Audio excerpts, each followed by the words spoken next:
इस बीच खबरों में आगे बढ़ेंगे। बड़ी खबर इस वक्त की बता दें आपको, असम में बीजेपी का चुनाव प्रचार तेज। असम में अमित शाह की 3 जनसभाएं हैं। गोलकगंज, दुधनोई और पलासबाड़ी में गृह मंत्री अमित शाह रैली करेंगे। तो ये बड़ी खबर इस वक्त की, ये बड़ी जानकारी निकलकर सामने आ रही है। असम दौरे पर रहेंगे गृह मंत्री अमित शाह और गोलकगंज में अमित शाह आज जनसभा को संबोधित करेंगे। असम में गृह मंत्री अमित शाह की 3 जनसभाएं, बड़ी खबर। और बीजेपी का चुनाव प्रचार अब तेज हो गया है और जिन राज्यों में चुनाव है, खासकर उन राज्यों में प्रधानमंत्री नरेंद्र मोदी या फिर वरिष्ठ नेताओं की बात कर ले गृह मंत्री अमित शाह, तो ये तमाम बड़े नेता लगातार दौरा कर रहे हैं और जो मूलभूत सुविधाएं हैं, जो जमीनी हकीकत है, उससे रूबरू होने की कोशिश में जुटे हुए हैं। और बीजेपी की तरफ से एक और ये कवायद है, जहां आज बता दें आपको गृह मंत्री अमित शाह असम दौरे पर रहेंगे और आज 3 जनसभा को गृह मंत्री अमित शाह संबोधित करेंगे। आपको बता दें गोलकगंज, दुधनोई और पलासबाड़ी में जनसभा को गृह मंत्री अमित शाह आज संबोधित करेंगे। तो इस दौरान गृह मंत्री अमित शाह का ये दौरा काफी अहम माना जा रहा है और गृह मंत्री अमित शाह आज असम के दौरे पर रहेंगे और आज का दिन भी काफी अहम माना जा रहा है। और आज 3 जनसभाएं हैं और गृह मंत्री अमित शाह गोलकगंज, दुधनोई और पलासबाड़ी में जनसभा को करेंगे संबोधित। इस पर ज्यादा जानकारी के लिए हमारे संवाददाता आंचल हमारे साथ जुड़ गई है। आंचल, गृह मंत्री अमित शाह का आज असम दौरा है, ये दौरा कितना अहम माना जा रहा है?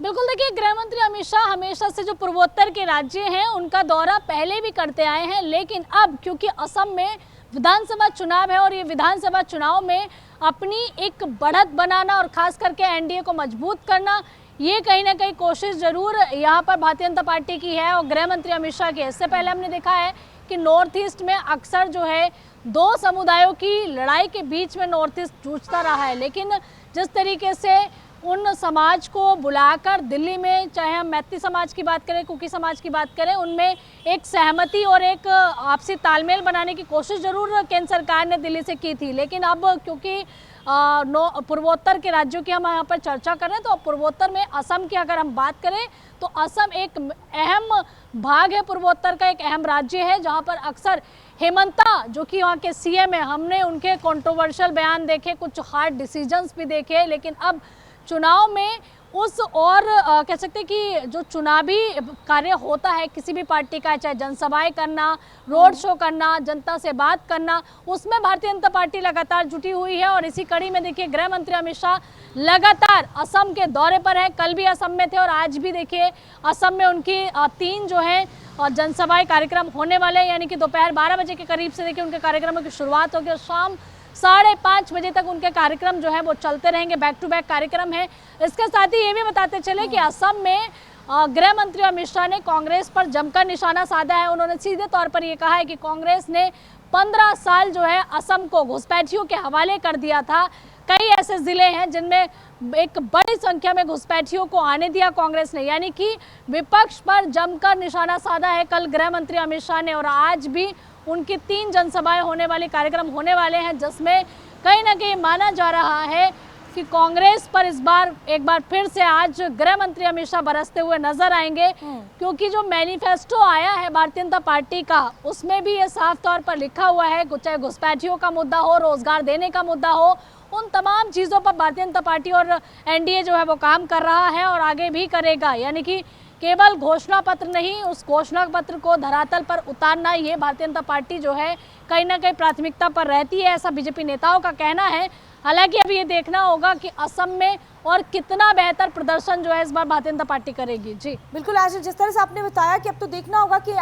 असम में और कितना बेहतर प्रदर्शन बीजेपी की तरफ से किया जा रहा है। तो देखिए, क्या अमित शाह का ये दौरा कितना अहम माना जा रहा है और असम में बीजेपी की स्थिति इस दौरे से और भी मजबूत होगी, क्योंकि जिस तरह से बीजेपी कवायद में जुटी हुई है, उसको देखते हुए ये कहा जा सकता है कि बीजेपी की पकड़ नॉर्थ ईस्ट में और मजबूत होगी।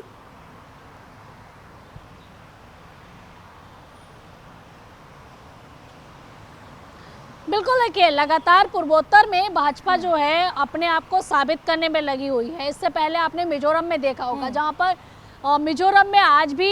वो स्थिति है कि मिजोरम पूर्वोत्तर के बाकी राज्यों से थोड़ा सा पिछड़ा हुआ है, जहां पर रेल कनेक्टिविटी नहीं थी, उसको भी देखिए बंगाल से जोड़ा है, गुवाहाटी असम से जोड़ा है, क्योंकि जब ट्रांसपोर्टेशन आसान होता है तो जाहिर सी बात है कि आपके पास जो मूलभूत आवश्यकताओं के साधन हैं, ज़रूरतों की चीज़ें हैं, वो बड़ी आसानी से पहुंचती हैं। और हमने ये भी देखा था कि पिछले दिनों एक वंदे भारत ट्रेन जो है वो मिज़ोरम से गुवाहाटी के लिए चलाई गई थी, मिज़ोरम से कलकत्ता के लिए चलाई गई थी, जिससे बंगाल और असम से मिज़ोरम को जोड़ा जा सके। यानी कि कहा जा सकता है केवल चुनाव के लिहाज से नहीं, देश के विकास के लिए, घुसपैठ को रोकने के लिए और पूर्वोत्तर के सभी राज्य अपने आप को भारत का हिस्सा समझे, इस बात को मजबूत करने के लिए भारतीय जनता पार्टी ने काफ़ी प्रयास किया है। उसी प्रयास का नतीजा है कि अब चाहे असम हो, गुवाहाटी हो असम का, या फिर देखिए हम बात करें पश्चिम बंगाल हो, मिजोरम हो, इन सबको कनेक्ट करने की कोशिश हो रही है।